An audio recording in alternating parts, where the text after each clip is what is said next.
Berkeley, California, possibly the most complicated city in the country. It's really pretty and it's perfectly located on the bay. There's a lot of nature, it's really diverse, and there's lots of smart people with new ideas. It's funky and cool and hip. But there's two sides to Berkeley. There's also a ton of crime here, and there's tents and RVs and homeless people everywhere. There's no middle class, and a ton of in-your-face elitism. It certainly isn't open to new ideas, which makes it strange, because the place was built on acceptance, right? I could go on, but let's talk to somebody who lives here. I had a very enlightening conversation with a resident of Berkeley who let me know exactly what it's like to live here and how hypocritical the people are who reside here. So joining me right now is Katrina. She's lived in Berkeley for about 15 years. She came from the East Coast. Katrina, I'm curious to know, you came from the Jersey, Philly area and you moved to Berkeley. Why Berkeley? Good question. My husband went to college here. So number one, he grew up in Orange County, which back in the 60s and 70s was referred to as being behind the orange curtain. And so he went to Berkeley, has very fond memories of a relative who lived in Oakland. And as adults, he said at some point, hey, why don't we move to California? And I was in between jobs and said, sure. My kids were small, so it was a good time to move for me personally. Yeah. And you're the perfect person to talk to because you've been there long enough that you get it. You're not a newcomer, but you also didn't grow up there. So you're not jaded with like old Berkeley versus new Berkeley because it's a very complicated city. It is. I hear Berkeley's full of people who are unwilling to listen to any other perspective than their own. Oh, yeah. That's Berkeley. That it's a city where intolerance will not be tolerated. And, right. It's like the birthplace of free speech, but unless you think one way, you can't speak. It's full of informed people who want to tell you what they think. You hear all that stuff about Berkeley. So and you must listen because you don't know as good or you don't know as well. Right. Yeah. So, is that Berkeley? Yeah. Yeah, it is. So you nailed it. Have you embraced that? Is it frustrating sometimes? I can imagine that even liberals that move there sometimes are probably like, okay, enough is enough, Yeah, I'll try to keep my cursing on the down low, okay? Because usually every other word, I'm from Jersey. I guess the first couple of years were weird. My kids were in kindergarten, so I got to meet a lot of other parents with new kids, and people are very chatty and ostensibly very welcoming. But it is very much it's very conservative in many ways. I don't do yoga, for example, and people were sort of like, oh, "You don't do yoga?" Like it was like, well, no, I run and I play tennis. You play tennis, but isn't that elitist? Said the people who were about to fly off to their apartment in Paris. So it's very sort of elitist in many ways, with people looking down their long noses on others who don't embrace their elitism, because the elitism is born out of education and having wealth and resources, and they know better than you. Yes, that's very much a vibe in Berkeley. Yeah, it's so expensive to live there. The elitism, is it drowning out the original? And you weren't there in the 60s and 70s when Berkeley became a thing and it was all about free speech and hippie and, accept all. And now it's just sort of like the opposite of that. Like, does the elitism drown out the original Berkeley old school voice that existed way back then? The Berkeley old school voice that existed back then, I don't truly know what that was like. But here's what it's morphed into. It's morphed into those elitist know-it-alls. The old hippies who live in my neighborhood, they're the worst. They're the know-it-alls. They go around telling everybody what they should do. One of my old hippie neighbors who just literally gave away her house because she thought her kids had too much money. The house her kids grew up in. She was the worst. This is a neighborhood of 100-year-old houses, and they cost, $2 million, and they still need to be fixed up. And every neighbor does construction. So she would get so upset when people did construction because it would interfere with her mind space and with her quiet and with her me, whatever I wanted. The old Berkeley vibe, whether it was good or bad, has morphed into truly the me generation, people who are looking out for their own fat white asses. And that's it. Yeah. I mean, to be honest, like it doesn't sound like a place that like a young family could not only afford to live in, but would be embraced into unless they followed a certain frame of thinking, right? Well, now, my neighborhood's had a lot of turnover. These 100-year-old houses have been turning over. And when they hit the market, they sell in about 2 weeks, often for between $500,000 to $1 million over asking. And very much what you'll see is young families with small kids moving in.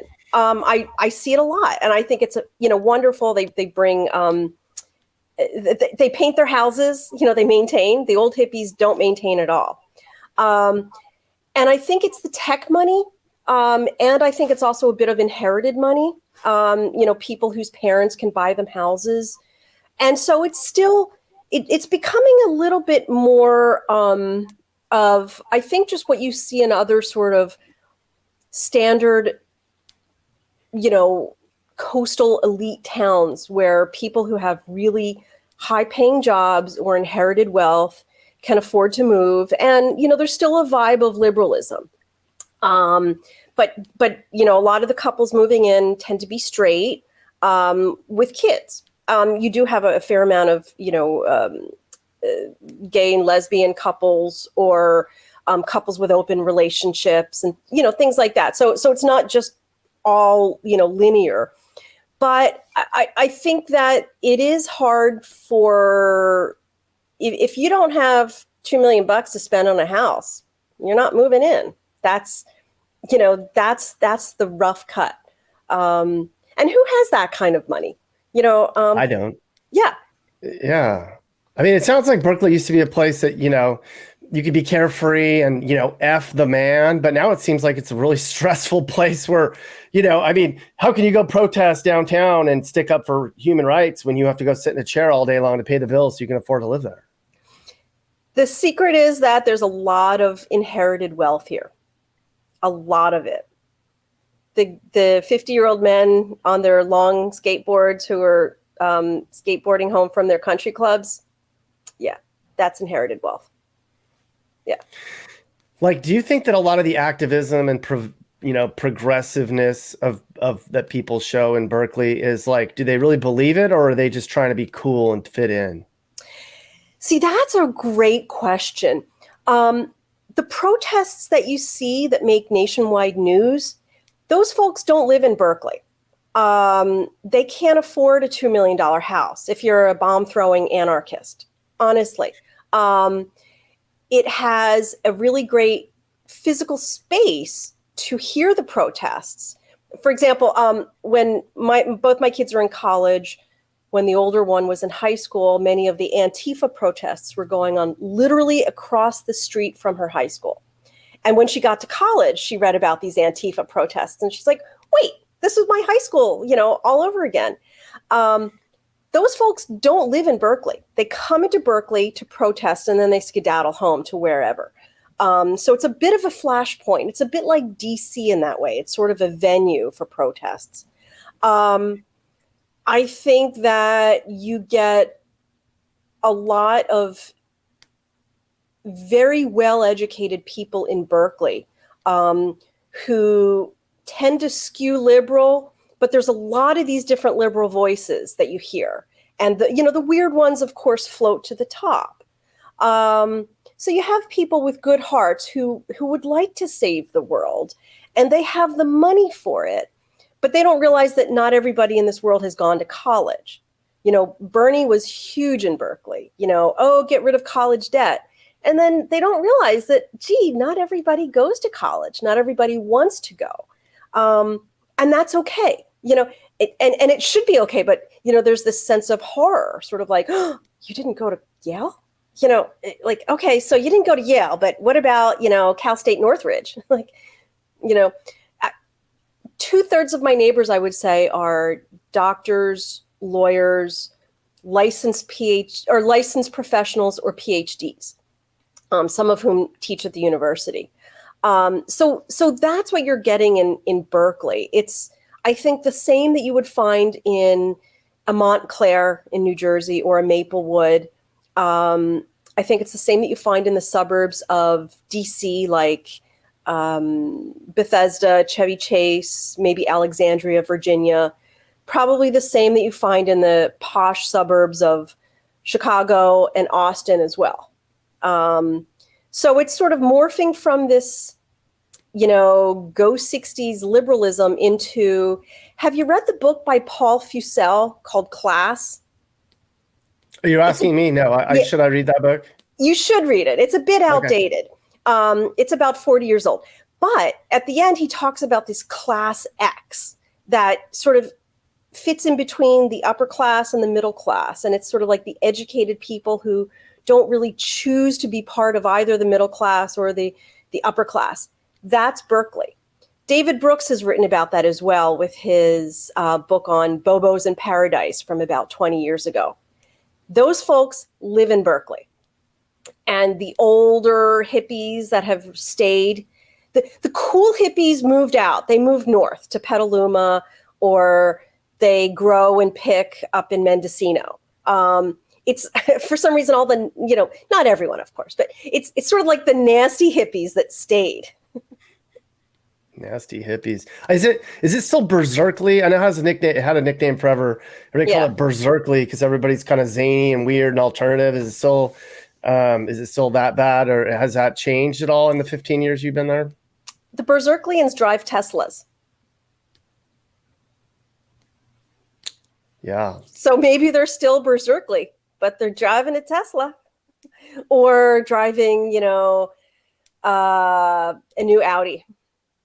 Home of the liberal elites. Yes, it really is, for better or for worse. NIMBYisms. Yeah, I mean, it's like, I know Berkeley's all about, the poor and disenfranchised, or it used to be. Clearly, it's not as much anymore. But, it's like the kind of place where, like, to me, it seems like, they're like all for helping the homeless, but then not in my backyard. Like, we don't want affordable housing that's going to ugly Berkeley and stain its reputation and make it look ugly. Like, put it in Oakland or put it somewhere else, not here. But like, we feel bad, and everybody, they're going to scream and yell when they hear about, social injustices going on in every other place but their own little town. Yes, that's exactly right. I worked in the low-income housing industry for a few years, and Berkeley is one of the few cities around here that actually has its own housing department. And so the city spends a tremendous amount of money to build low-income housing. And they actually do some of it in Berkeley. There's some new buildings going up that are lovely, new apartment buildings that look really cool. But, the low-income housing industry is kind of dirty if you've ever scratched the surface on that. I've heard a lot of stories about people that tell me about, corruption and embezzlement and everything that goes on, backdoor deals. And some people say a lot of people are making money off the homeless. Tremendous amount of money. It costs twice as much to build official low-income housing that takes advantage of the various credits and state benefits than it does to build market rate apartment buildings. It's like $1 million per unit cost to build. And isn't that insane? And yet here we are, the Berkeley mindset is, well, it's the only thing that's working. Like, that's not untrue, but there seems to be this lack of willingness to really embrace what needs to get done, which is just getting rid of the single family only housing. And, caveat, I live in a single family house. So like the whole homeless thing, I saw some homeless on the sidewalks. I saw on campus, there were some groups. I've been told there's there's huge encampments in Berkeley, clearly. Is that something that they're like, the city is, and the residents are trying to like embrace the homeless and feel bad for them? I hear about, the residents become friends with the homeless people, and when they leave, they're sad, and then they give them food. And when they get kicked out, there's a big protest, like, don't kick them out. But then I also hear stories about students complaining that homeless people are stealing their laptops and they're gross and weird beggars and they stay away from one side of town. So like, I can't quite understand how Berkeley residents feel about homelessness based on their behavior. That's a great question. I don't think there's one narrative. I think Berkeley has had a much longer history of homelessness, and kids. The stereotype is that kids from the hills slum it on the streets for a year, and that's like their drug year. A friend of mine who grew up in Berkeley, her older brother did that, and he's a very smart, now very successful fellow. But he was homeless in Berkeley, and then went to his mom's house, on the hills when he was done with his, escapade. So there is that sort of, I don't know, I guess almost fondness for the homeless. Like, oh, some of them are just kids doing crazy shit. But now I think what you're seeing is that there's meth camps that are starting up, like meth labs, and people are just really using meth. And some of my neighbors have organized what they call Operation Squeaky Wheel, where they're trying to get the city to really clean up its act, because it's the tipping point has arrived. And it went from being sort of this difficult problem that was sometimes sort of unofficially tolerated to now there's like widespread violence, drug use, fires. It's now becoming like a serious problem.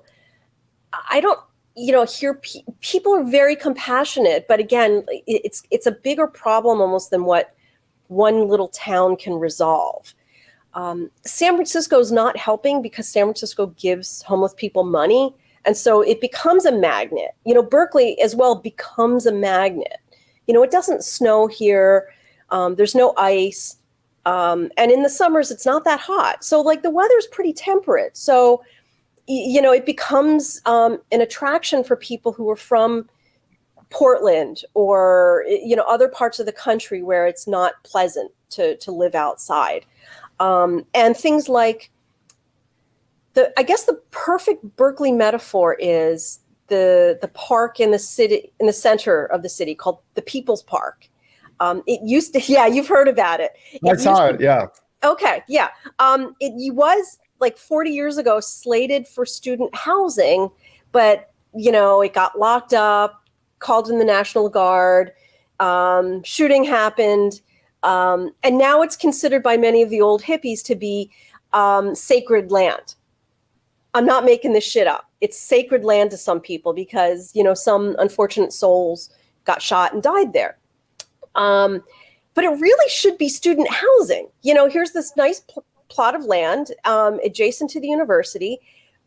The university has the lowest percentage of housed students of any state school, of any UC in the state. And quite frankly, many of the apartments available to students are pretty crappy. Like, you would not, as an adult, choose to live there. So come on, build some student housing.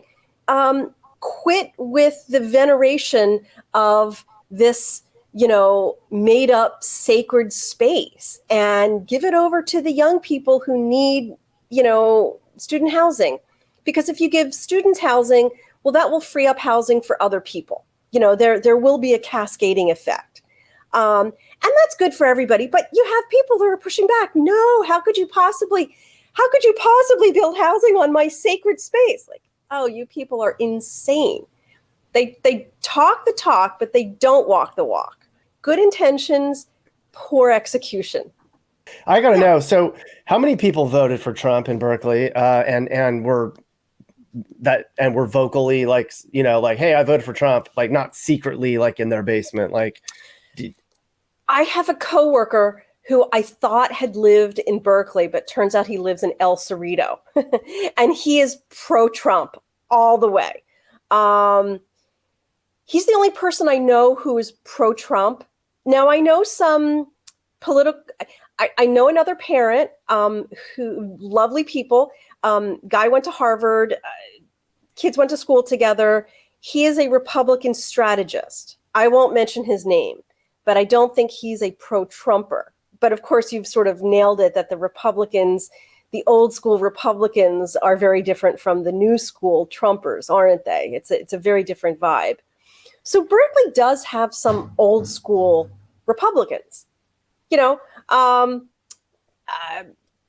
But the answer is none that you can name. I mean, you don't know of anybody that voted for Trump. That's right. No one did, not even as a lark. Yeah. Yes. I can only imagine if I were to just, and I'm not saying in your face, Trump flag, like wave it around to irritate people. But like if I just had, like if I was just sort of subtly Trump, like if I had like a Trump pin, or if it was just kind of obvious if I would be treated like shit in Berkeley. Yeah, you would. Not by me. But if you went to the Whole Foods grocery store, which is, 3 blocks from my house that I can walk to, oh yeah, people would give you massive shit. Yeah. And that's the Whole Foods that's surrounded by tents, right? Or is that the other Whole Foods that's surrounded by tents? That might be the other Whole Foods, because I can't visualize a tent. It's actually a very very residential neighborhood right around it. Though they move around a lot too, so there could be tents there for a month, and then all of a sudden they're gone. But there was a Whole Foods. But there are some tent neighborhoods where people organize, and they have solar panels, and they welcome good clothing and food donations, and they try to sort of structure a livable life in their tent community. And I think Berkeley people try to get the city to leave those folks alone. That's sort of like the group of people who are just doing their own thing, versus the tent areas that are clearly taken over by drugs, especially meth. Well, it's a beautiful place in many ways. The location is perfect. The weather's great. There's nature all over. It's such a really cool place to be. Tons of smart people, lots of diversity. But it has another side to it that I think that even the people that are like down in the middle of it are just too thick in it to really understand the complexity and like the dichotomy of what they're doing and what they're saying and everything about like the way they live. But it's a great place to be for a lot of people, and clearly the best area to live in that whole part of the state. I mean, but I do see Berkeley morphing into sort of the same kind of cities that you see these. It's essentially, the 9.9%. There have been some articles in the newspapers about that. That is what Berkeley is turning into. People who don't identify as upper class, but they're like, oh, I got to go because I got to go make my flight to my house in Paris now, or my condo in Mexico, or, my kid skis on ski team in Tahoe. So, we got to go to our Tahoe house now. Hey, nothing wrong with any of these choices, really. I'm not hating on them.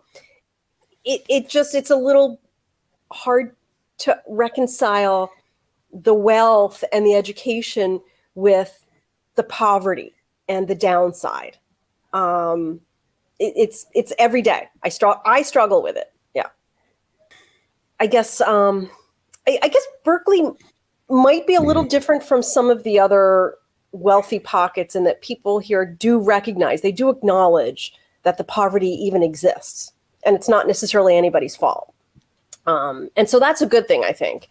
But, the embrace of it all, I don't know. It's nuanced.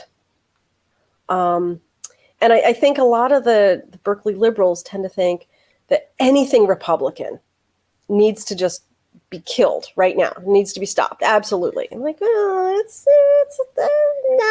you guys should just listen a little. Yeah, just listen, Berkeley. Just a little. Just a little. Yeah. Shape up. Much. Just a little. Don't do that. What does the sign say? Stop doing that? Stop doing that now. Yes.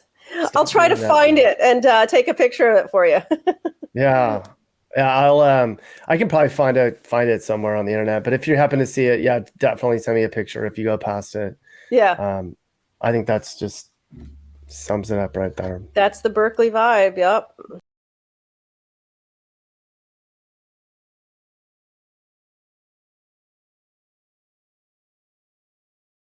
Hey guys, if you learned something new about America or what it's like to live in America, great! You should think about subscribing and turning on your notifications. You can also click one of these videos or playlists for more. You can also now buy my songs on iTunes and other formats. Click the link in the description. Thanks for watching. And remember, while we all might have different views, we should all be nice to each other and try to make the U.S. a better place in a positive way. This is Sage, Nick's manager. This has been a Corner House Entertainment production. And are you looking to move and need advice? I do consulting. That's right. I'll sit down and talk about where the next perfect place for you and your family should be. I do it all the time. Together, let's find you a new home that's safe and checks all your boxes. You can get my email in the description to find out how I can help you find your perfect relocation.